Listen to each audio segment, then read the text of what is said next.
Welcome to the Heavy Spoilers Show. I'm your host Paul. In this video, we're breaking down Oppenheimer. Eight,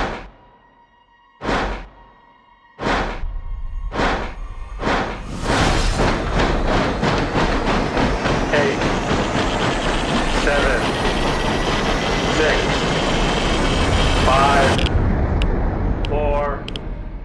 The new Christopher Nolan biopic explores the history behind the creation of the atomic bomb and a figure who's arguably one of the most important people to ever walk the earth. Throughout this video, we're going to be discussing the real-life story behind him, what happens at the end of the movie, and also the aftermath of the entire thing. Heavy spoilers ahead, so if you're wanting to go into the film without having anything ruined, then I highly recommend that you turn off now. Please hit the thumbs up button and make sure you subscribe to the channel if you want to see more videos like this. Out of the way, huge thank you for clicking this. Now let's get into Oppenheimer. This is a national emergency. Detonator charged.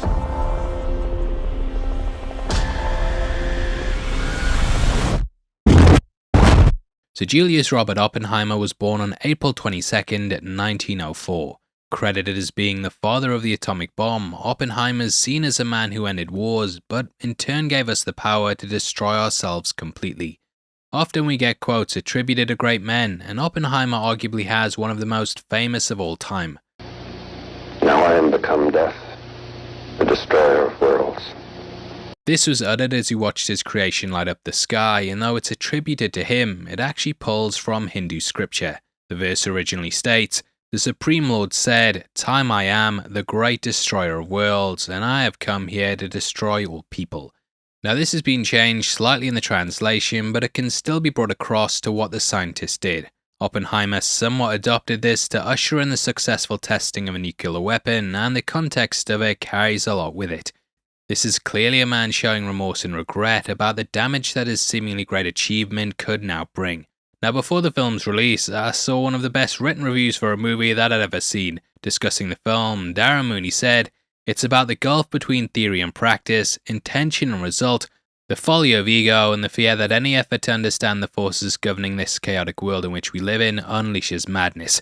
It's an incredible way to describe the movie, and I think it really gets to what it's trying to drive home. Now for the next part of the video, I want to discuss the real-life figure's life and some of the techniques used to explore Oppenheimer's history.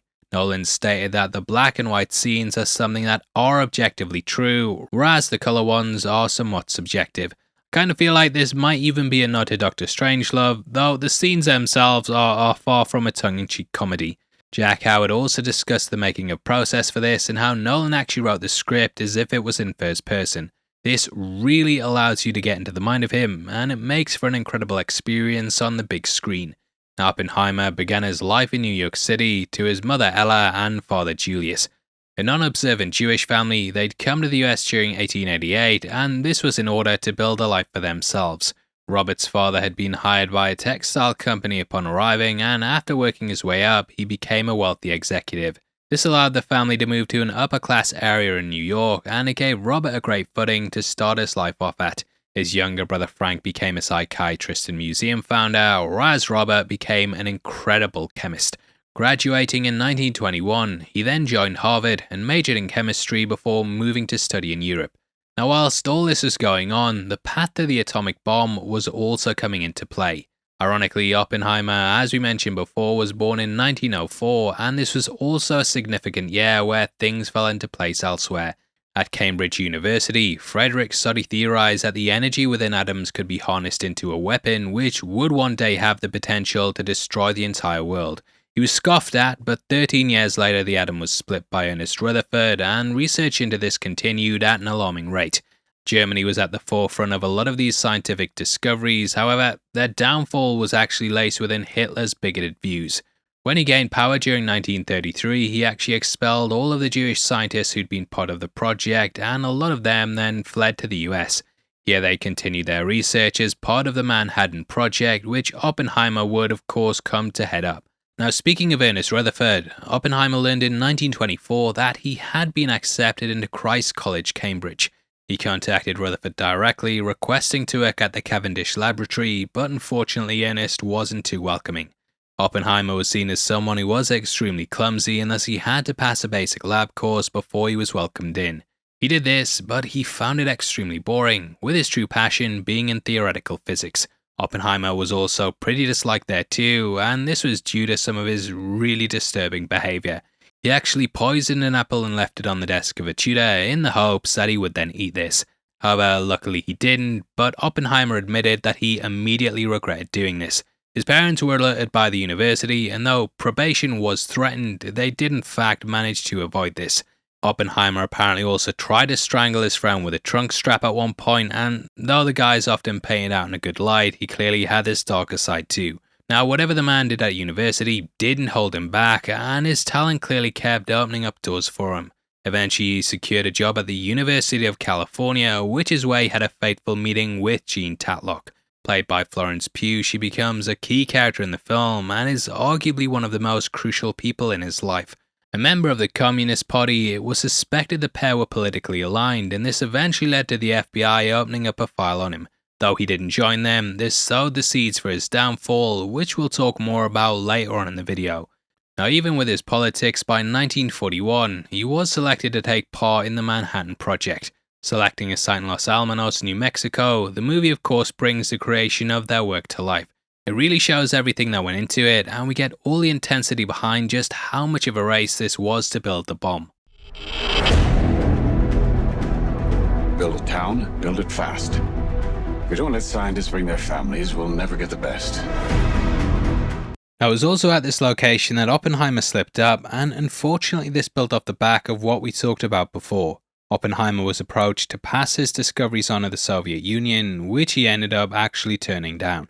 However, because he didn't report it to the authorities, this eventually caused problems and lots of mistrust around him. As we see in the film, he also had an affair with Tatlock, despite being married with 2 kids. This was to a woman named Kitty, who in the film's played by Emily Blunt. Tatlock, being so close to the communists, had the FBI tapping his phone, and this was to see if he was in fact selling off secrets. Later on in 1949, the Soviets managed to make progress on their bomb, and they tested it before the US predicted that they'd have the capacity to. It was believed that someone had been selling them secrets, which led to eyes further falling on Oppenheimer. Earlier on in their lives, Tatlock too was questioned, and this all came to a head in 1944. She ended up taking her own life at the age of just 29, and this was after suffering from clinical depression.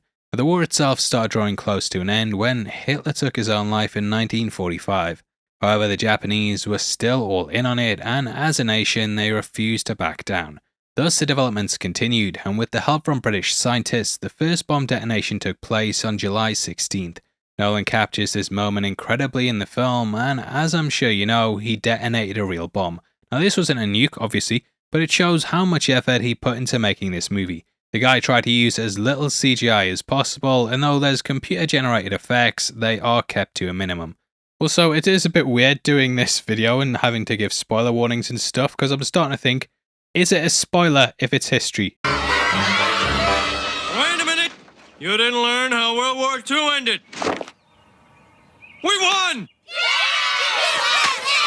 Now, the bomb was suspended from a tower, and upon its detonation it destroyed 4,800 feet. The tower itself was instantly reduced to atoms, and even the sand surrounding it was instantly turned to glass. Now, because of this, the project was seen as a success, but what came next, of course, changed the world.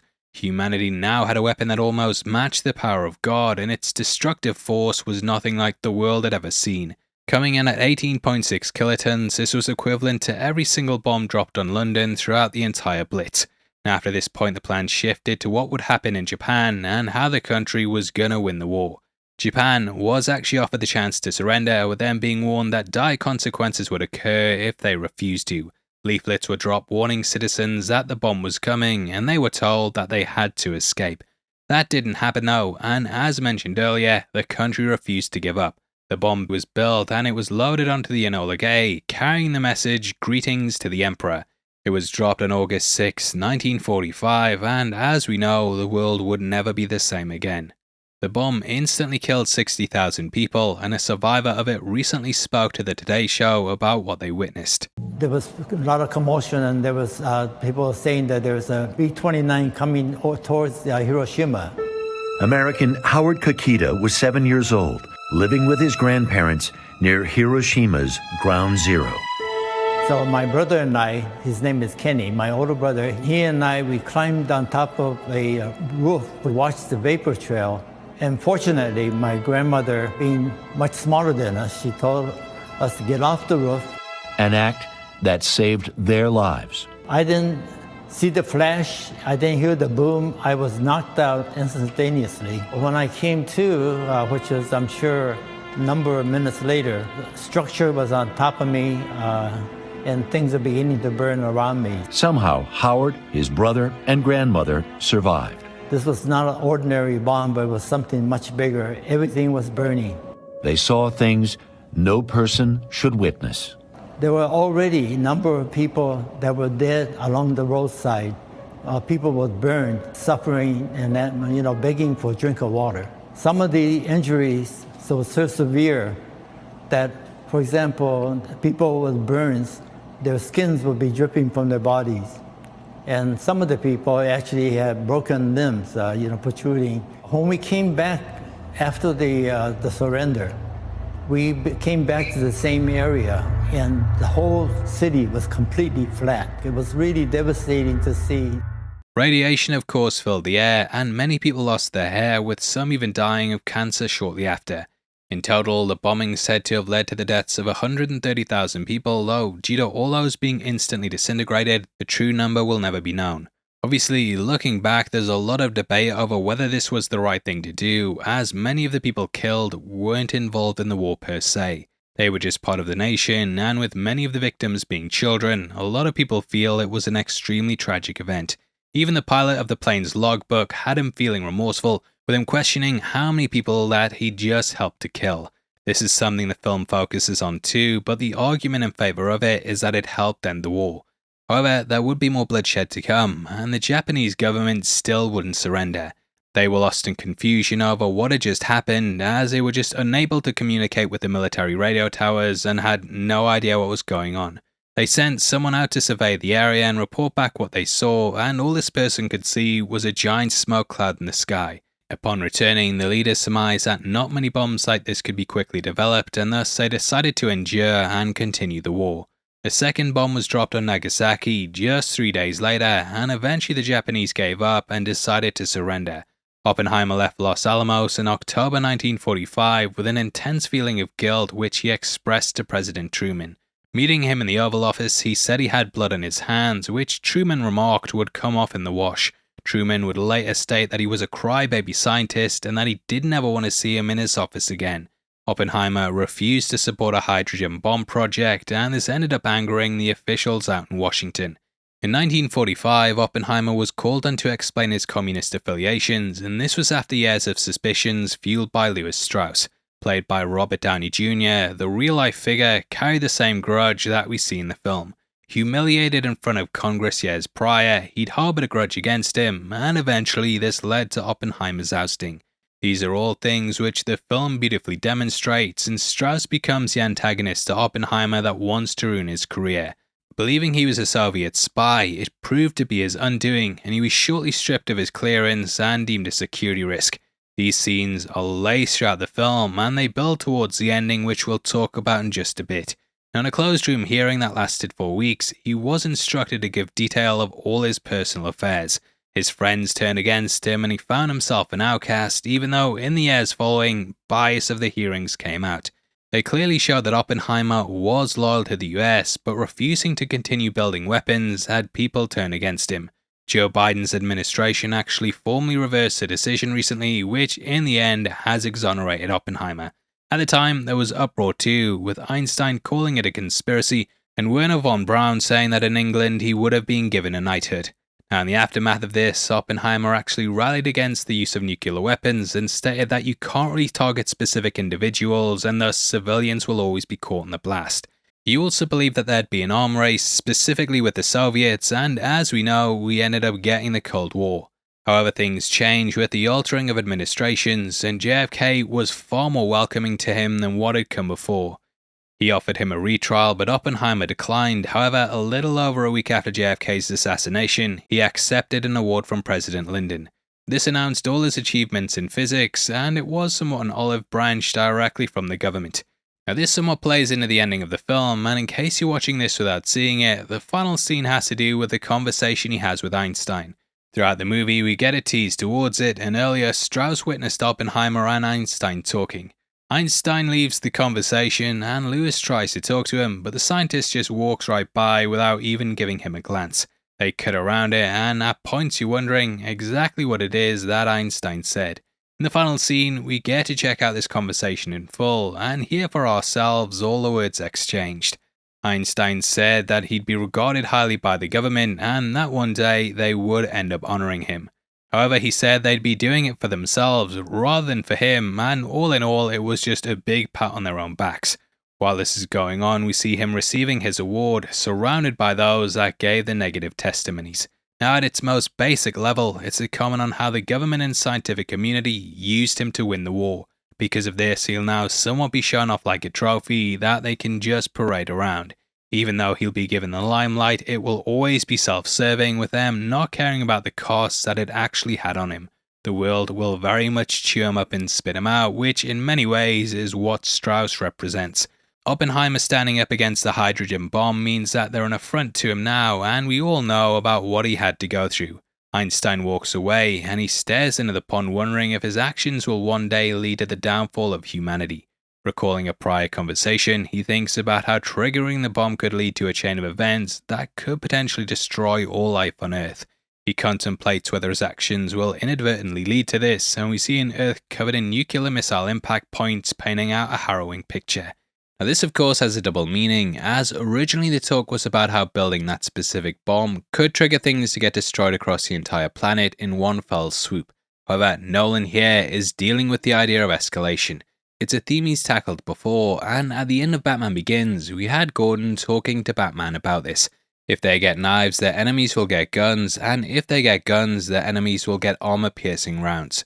The race won't stop, and it'll be a constant struggle to stay one step ahead of everyone, which will lead to building bigger weapons. Them triggering that first bomb caused other countries to have to build them too, and the hydrogen bomb isn't the end goal, it's simply the next step. After that, who knows, and there will be a constant upping of weapons across the planet. Now, a hydrogen bomb has never been fired in war, but it has been tested. Britain did it as well, and it shows how we've even had to up our arms in order to get to a point where we can rival the rest of the world. It's haunting stuff, and on the opposite side of this conversation is Lewis Strauss. Throughout the movie it's shown that not only the Congress hearing heard him, but also the paranoia of us seeing these two talking. As he approached the pair, Einstein walked away completely ignoring Lewis, and this is due to what he represents. He's very much a figurehead of the government that would turn on Oppenheimer, and he likely realizes exactly what he is. Now this paranoia goes on to make Strauss hate Oppenheimer, and in turn this leads to his own downfall. Strauss would later attempt to get a higher position in the government, but his meddling and accusations of Oppenheimer would lead to his undoing.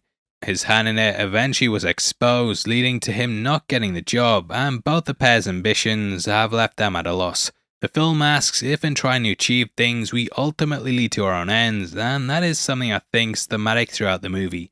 Both Strauss and Oppenheimer will race to get ahead, but ultimately neither will really come out winning. Now all scientific discoveries can potentially come with a dilemma of what it actually costs to achieve the things we want. Oppenheimer created a bomb that ended up stopping the war, but in turn it ushered in a new age of humanity. Now his legacy is still felt in everything today, however Oppenheimer didn't live too long after the events of the film. In 1967 he died due to throat cancer, said to be brought on by prolific smoking. Now he'll always be looked back on as the person who built the bomb that ended the most devastating war humanity's ever faced. From this point on though, warfare changed drastically, and instead we headed towards more Cold Wars fought with espionage and tactics. The threat of nukes has kept other countries from using them, as we have seen firsthand how destructive they can be. Humanity luckily realized how devastating bombs like this are, and they rightfully held off using them due to the fear they could be used back.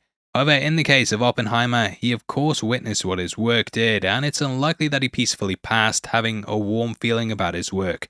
The deaths caused by them still can't be counted, and it's clearly a complex issue that people still debate. That's what Nolan's work brings to life as well, and it's an incredible accomplishment on every single level.